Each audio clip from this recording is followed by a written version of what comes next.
La France va-t-elle fermer 2000 écoles dans les années qui viennent? Alors non, ce n'est pas un chiffre que j'ai choisi au hasard. C'est une piste, peut-être un ballon d'essai, tiré de la revue des dépenses publiée par l'Inspection générale des finances publiques et celle de l'éducation nationale. Sachez-le, la natalité a baissé en France dans les dernières années.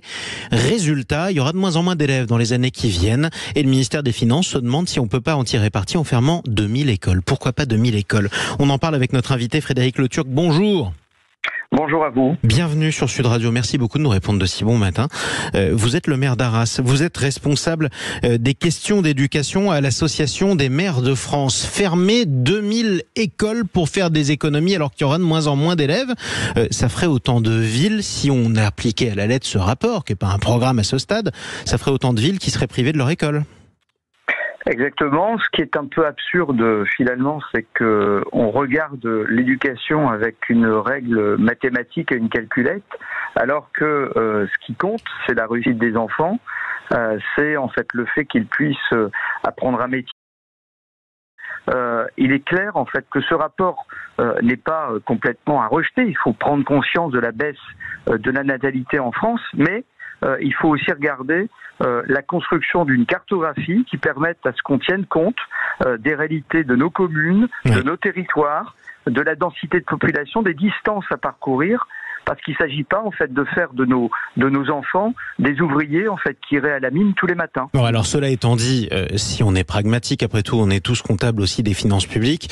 Effectivement, s'il y a moins d'élèves, il y a une logique à ce qu'il y ait moins de classes ou à ce que, par exemple, il y ait un peu moins d'enseignants qu'aujourd'hui. Toutes choses égales par ailleurs. En revanche, on est d'accord que la fermeture d'une école fait qu'elle ne reviendrait pas et que ça fait un manque dans un village. Et on a rarement vu une école fermée dans une ville et revenir 20 ans plus tard au même endroit. Exactement, mais la problématique, c'est pas en fait uniquement l'ouverture et la fermeture, c'est finalement que le gouvernement et celui qui va se mettre en place, je l'espère, l'entendra. Le précédent avait commencé à porter intérêt à nos propositions. C'est qu'on puisse travailler sur un plan pluriannuel de cartographie scolaire et d'investissement qui permettent à ce que les collectivités n'investissent pas pour rien dans les lieux scolaires et que l'éducation nationale puisse poser une trajectoire à 3 ans, à 6 ans. On connaît la natalité, on connaît en fait la démographie, donc on est capable de faire des projections. Donc il ne s'agit pas en fait de mettre tout le monde en stress sur une cartographie, je dirais, hypothétique et mathématique. Il s'agit de poser une stratégie. Cette stratégie, elle doit être partagée avec les collectivités locales. Ça veut dire, est-ce que malgré tout, parce que ce que vous êtes en train de me dire, ça revient à dire que les maires ne veulent pas non plus, on les comprend, faire des travaux dans des écoles qui seraient amenées à fermer dans 2 ans. Pourquoi pas? Exactement. Mais est-ce que ça veut dire que malgré tout, vous faites une raison à l'Association des maires de France et que vous considérez que malheureusement, il y aura quand même des fermetures d'écoles dans les années qui viennent?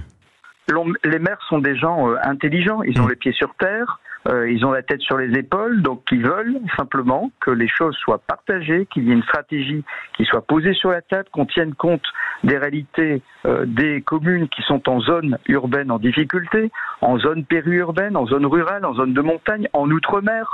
On peut pas raisonner en fait uniquement de Bercy avec une règle comptable. Il faut regarder en fait avec je dirais un peu plus d'intelligence, excusez-moi de parler comme ça, et que quelque part l'association des maires soit entendue sur des propositions qu'on avait fait à Gabriel Attal, qu'on a fait à Madame Belloubet, qu'on n'a pas fait à la ministre, je dirais, qui est passée furtivement à l'éducation nationale, et qu'on refera au prochain ministre de l'Éducation nationale. Mais il est attendu de pied ferme, manifestement. Merci beaucoup d'avoir pris la parole ce matin, Frédéric Le Turc, maire de la ville d'Arras, dans le Nord, responsable des questions d'éducation à l'association